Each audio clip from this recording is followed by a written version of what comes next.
person who has the faith and the courage to use them. They may be used to bring freedom to a nation or to accumulate riches. Those who reach decisions promptly and definitely know what they want and generally get it. The leaders in every walk of life decide quickly and firmly. That is the major reason why they are leaders. The world has a habit of making room for the people whose words and actions show that they know where they are going. Indecision is a habit that usually begins when a person is young. It becomes more and more of a habit as the youth goes through grade school, high school, and even through college without definiteness of purpose. The habit of indecision goes with the student into the occupation he or she chooses. Generally, a young person just out of school seeks any job that can be found. Young people take the first job they can find because they have fallen into the habit of indecision. The vast majority of people working today are in the positions they hold because they lack the definiteness of decision to plan a definite position and the knowledge of how to choose an employer. Definiteness of decision always requires courage, sometimes very great courage. The 56 men who signed the Declaration of Independence staked their lives on the decision to affix their signatures to that document. The person who reaches a definite decision to go after a specific job and make life pay the price he or she asks does not stake his or her life on that decision. They stake their economic freedom. Financial independence, riches, and desirable business positions are not within reach of the person who neglects or refuses to expect, plan, and demand these things. The person who desires riches in the same spirit that Samuel Adams desired freedom for the colonies is sure to accumulate wealth. No man achieves great success who is unwilling to make personal sacrifices. Chapter 10. Persistence. The sustained effort necessary to induce faith. The 8th step toward riches. Persistence is an essential factor in the procedure of transmuting desire into its monetary equivalent. The basis of persistence is the power of will. Willpower and desire, when properly combined, make an irresistible pair. Those who accumulate great fortunes are sometimes called cold-blooded or ruthless. Frequently, it is simply because their critics simply don't understand that what they have is a strong desire backed up by willpower, which they mix with persistence. It is the combination that ensures the attainment of their objectives. The majority of people are ready to throw their aims and purposes overboard and give up at the first sign of opposition or misfortune. A few carry on despite all opposition until they attain their goal. There may be no heroic connotation to the word persistence, but persistence does for your character what carbon does to iron. It hardens it to steel. The building of a fortune will involve the application of the entire 13 factors of this philosophy. These principles must be understood, and they must be applied with persistence by all who accumulate money. Your test of persistence. If you are reading this book with the intention of seriously applying the knowledge, the first test of your persistence will come when you begin to follow the 6 steps described in the 3rd chapter. Desire. Unless you are one of the few people who already have a definite goal and a definite plan for its attainment, you may read the instructions, but you will never actually apply them in your daily life. Lack of persistence is one of the major causes of failure. Moreover, my experience with thousands of people has proved that lack of persistence is a weakness common to the majority of people. However, it is a weakness that may be overcome by effort. The ease with which lack of persistence may be conquered will depend entirely upon the intensity of your desire. The starting point of all achievement is desire. Keep this constantly in mind. Weak desires bring weak results, just as a small amount of fire makes a small amount of heat. If you are lacking in persistence, this weakness may be remedied by building a stronger fire under your desires. Continue reading through to the end of this book, then go back to chapter 3 and start immediately to carry out the instructions for using the 6 steps. The eagerness with which you follow these instructions will indicate clearly how much or how little you really desire to accumulate money. If you find that you are indifferent, you may be sure that you have not yet acquired the money consciousness that you must possess before you can be sure of accumulating a fortune. Fortunes gravitate to those whose minds have been prepared to attract them, just as surely as water gravitates to the ocean. If you are weak in persistence, focus on the instructions in Chapter 11, Power of the Mastermind. Surround yourself with a mastermind group, and through the cooperation of the members of this group, you can develop persistence.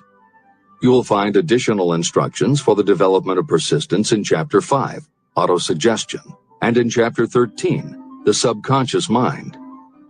Follow the instructions in these chapters until you build up habits that convey to your subconscious mind a clear picture of the object of your desire. From that point on, you will not be handicapped by lack of persistence. Your subconscious mind works continuously while you are awake and while you are asleep. Are you money conscious or poverty conscious?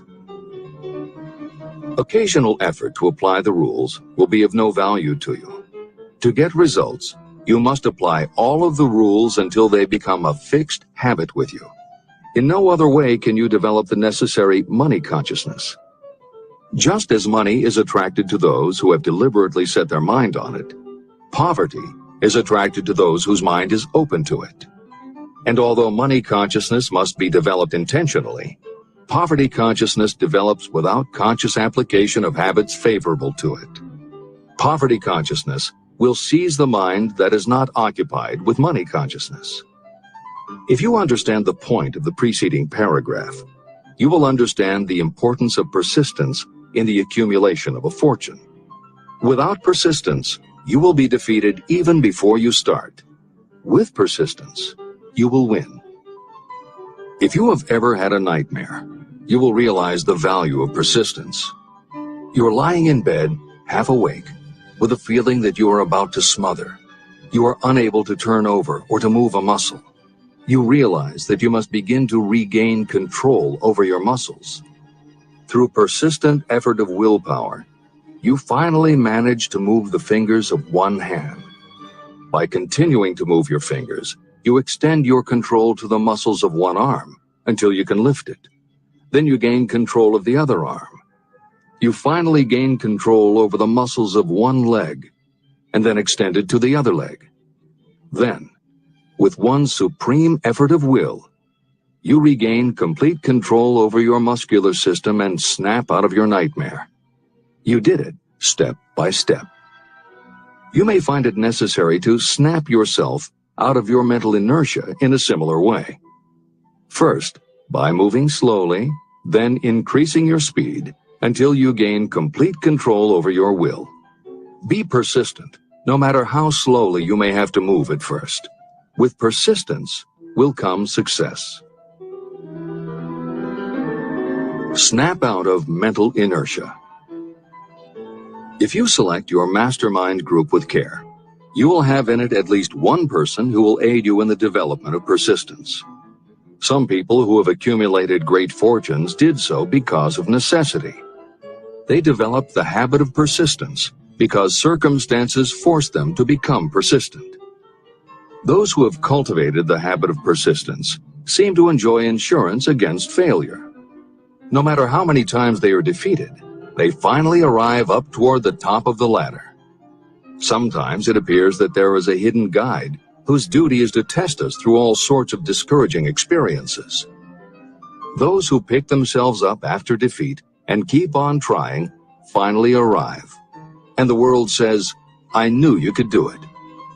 The hidden guide lets no one enjoy great achievement without passing the persistence test. Those who can't take it simply do not make the grade. Those who can take it are rewarded for their persistence, and in return they get the goal they are pursuing. But that is not all. They receive something infinitely more important than material compensation: the knowledge that every failure brings with it the seed of an equivalent advantage. Persist past your failures. The people who learn from experience the importance of persistence will not accept defeat as being anything more than temporary. They are the ones whose desires are so persistently applied that defeat is finally changed into victory. We see that an overwhelmingly large number of people go down in defeat, never to rise again. We also see the few who take the punishment of defeat as an urge to greater effort. But what we do not see, what most of us never suspect of existing, is the silent but irresistible power that comes to the rescue of those who fight on in the face of discouragement. If we speak of this power at all, we call it persistence and let it go at that. One thing is sure, if you do not have persistence, you will not achieve noteworthy success in any calling. As I am writing these lines, I can look out the window and see, less than a block away, the great mysterious Broadway, the graveyard of dead hopes and the front porch of opportunity. From all over the world, people have come to Broadway seeking fame, fortune, power, love, or whatever it is that human beings call success. Once in a great while, someone steps out from the long procession of seekers, and the world hears that another person has conquered Broadway. But Broadway is not easily nor quickly conquered. Broadway acknowledges talent, recognizes genius, and pays off in money only after a person has refused to quit. The secret is always inseparably attached to one word: persistence. Editor's comments. Today we think of making it on Broadway in terms of the theater. But here Napoleon Hill uses Broadway as a metaphor for the New York arts, publishing, and entertainment industries in general. In the original edition of Think and Grow Rich, Hill used this introduction to tell of Fannie Hurst, one of the best-selling authors of the day, who pounded the streets of New York for 4 years and received 36 rejection slips from one publisher alone before her persistence paid off and she finally got published.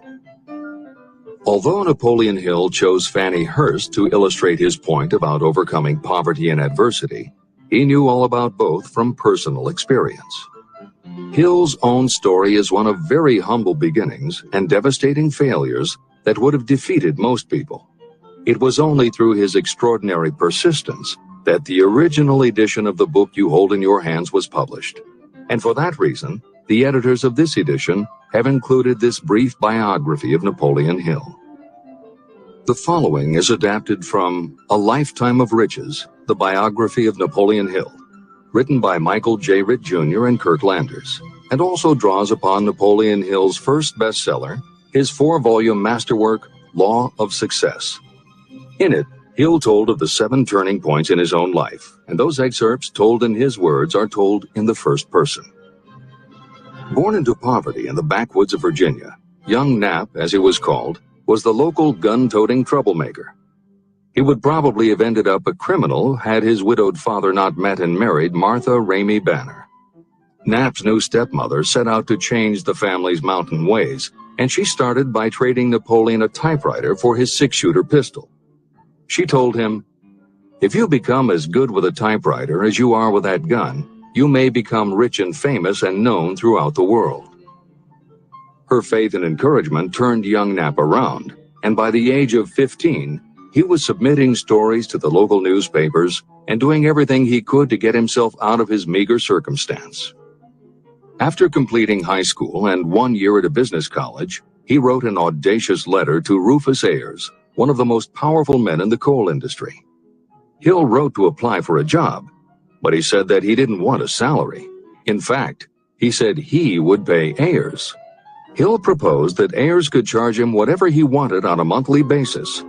But if at the end of 3 months Hill had proved his worth, he then would expect Ayers to pay him a salary of the same monthly amount. Ayers admired Hill's style and hired him with pay. First turning point.